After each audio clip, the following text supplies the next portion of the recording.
Coming up next on the Jeff Crilley Show, COVID rewrote the employee handbook. We'll be talking to a leading national expert on HR and benefits next.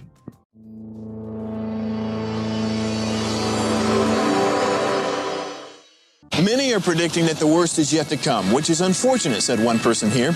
Until now, they've nation's icebox. Watched a burglar in his home this morning by webcam. As a journalist of over 25 years, stories are what make my world turn. Reporting live from the Dallas newsroom tonight, Jeff Crilley, Fox 4 News. But in 2008, I took the jump from my familiar life and started a PR firm from my home. We're talking about anyone with a camcorder like the one I'm using becomes a television network. We started slowly growing the company, and we now have over 100 clients, and we've branched into the world of live digital broadcasting. I now own 8 different TV studios and have a huge team, and the stories that I now get to share are sometimes the most important of my life.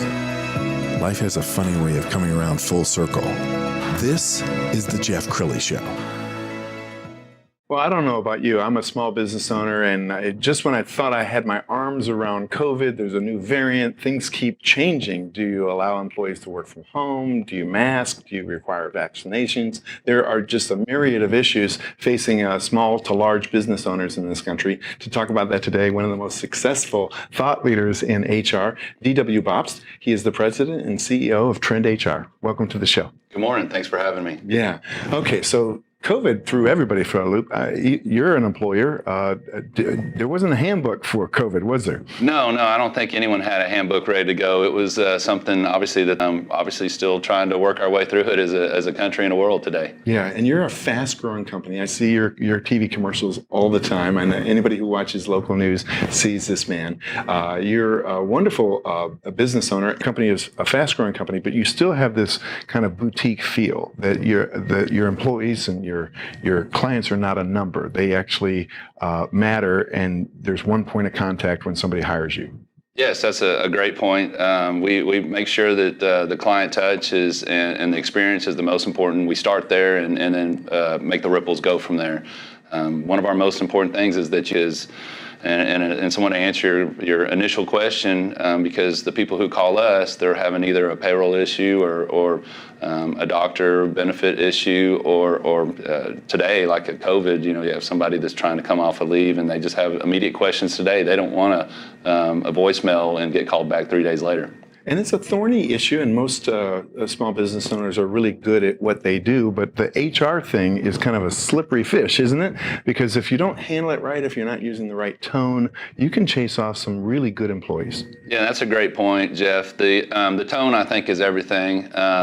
In some of our discussions in the past, I think you've handled your situations remarkably, and our goal is just to come alongside the employer and just give them some human resource advice to help guide them along. We don't have the answer to everything, but just to help them along that path and kind of bolster what they would want to do and help them continue that opportunity to have a good employee experience. Sure, and it's kind of dangerous for a CEO to just make it up as they go along. I mean, there's lawsuits, there's a lot of trouble that somebody can get into if they don't handle it right.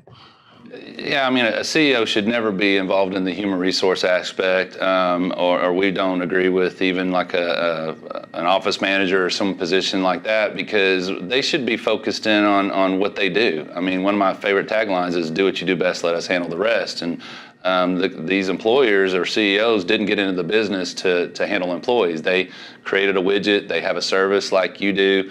They're trying to make money. They're trying to provide for their family, and they obviously need employees to be able to help them reach their goals. And so it should be a win-win situation where the employees want to work there and that the employers are actually excited about the experience on their end as well. Absolutely, and I know personally from working with you in the past, you get rave reviews. We found a great testimonial video. Let's go ahead and roll that now.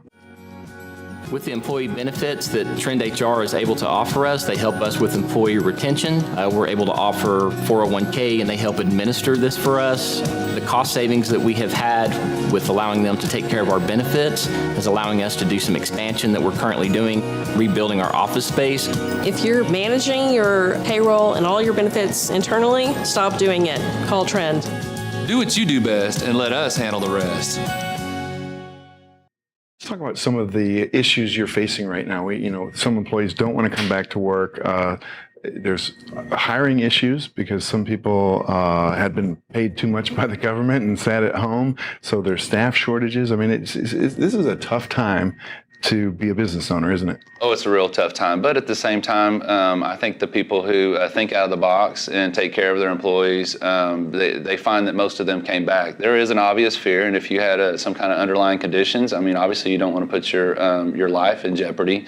But there's, like you say, there's a middle ground. There's some people that took advantage of the government assistance, and they're just not really wanting to go back to work. And so, if the government's giving out money, obviously some people are going to take it and continue that opportunity. So. You're right. There is a challenge, but I think in the end, if you're really taking care of your employees, they know that, and most people want to come back to work and provide for their family and have opportunity to grow as a person. Yeah, and the media loves you. We've got an article from the Dallas Business Journal that we're going to put up on the screen. And I remember when we worked together a few years ago, there were mornings when you'd do back-to-back interviews with radio stations across the country. Do you enjoy talking to the media? I do, Jeff. Most of them. I mean, you're very easy to talk to. Thank you. You're kind. The interview's still young, though. Yes, exactly. So let's also transition into commercial real estate, because you told me we had prepared the show to talk about HR, but you said something before we went on that was fascinating to me, that you've really gotten into commercial real estate. Yes, it was another one of those where you never know what path God's going to lead you down. And in this case, when we were building our corporate headquarters, there was a bunch of land around there, and decided to begin developing that. And over the last 5 years, we now have quite a bit of development around that in Rockwall, Texas, and which I think is just an awesome place, and enjoy living there and having my family grow up there. Yeah, we're going to show some video from Harbor Heights, Rockwall. Tell me more about this development, and when does it open?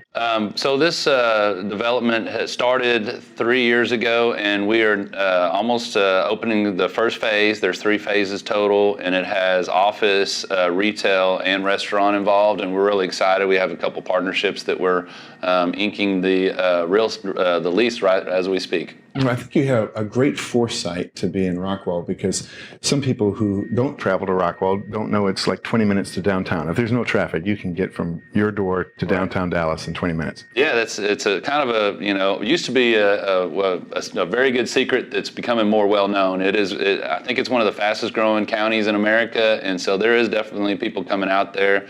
It's one of the few places in the world where we still leave our doors unlocked for the most time, and I leave the keys in my car a lot accidentally, and the community is very tight knit, and the schools are great. In fact, one of the schools just won a state championship in baseball, so it's kind of the best of all worlds in my opinion. It's pretty close to normal Rockwall, I would say. I think so. It really is. And that view of that lake, let's talk about that. We're going to put the picture up on the screen. That view of that lake is spectacular. It's unbelievable. There's a lot of rumors about the Rockwall or whatever, where that was invented and where it got the name, but it's got an amazing 80 to 100 foot drop from the lake to the top of a ridge, and so there's a lot of houses and trend towers there, and other great developments that get to overlook that and see downtown Dallas. And as far as I know, there's really nothing like that in North Texas. We're pretty flat overall. Yeah, and I'm sure,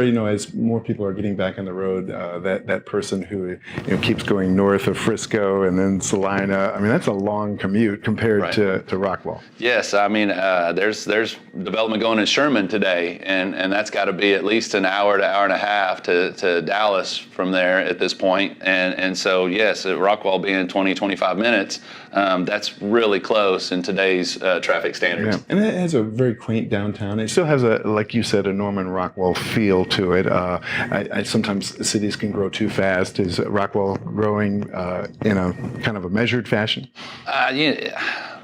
Fortunately, I'm not on city council or any government position, and I don't think I'll ever run for those positions. But from an outsider businessman, I would say it's not perfect, but I would say they've done a lot of things right. And to give full credit, there is Heath is a town there as well as Rockwall. They're the two main cities that abut the lake. On the east side, and I think they're both doing a not perfect job, but not a bad job either, obviously, because a lot of people are wanting to come there. Outstanding. Okay, so final thoughts. We got about a minute left. What would you like to leave the audience with from an HR perspective? Well, I would say that if you're a small business owner, anywhere between 10 and 150 employees, we've taken companies like Baker Brothers and Milestone Electric from small companies to large companies, and what we were allowed them to do was focus in on what they do and allow us to help them bolster their employee relationships and services and offerings that they're able to give their employees. And we have a really good software that ties it all in, that saves them time. And that way they're not having to hire people or buy all those expensive processes and softwares. And it's a great way to grow really quick and be successful as a small business owner. Outstanding. Well, congrats on your success, and it's great to have you on the show. Great, thank you. You're going to end with two websites. We're going to start with TrendHR.com. That is his HR and benefits company. And then Harbor Heights Rockwall is his real estate company. Thank you so much. That's it for now. We'll see you next time.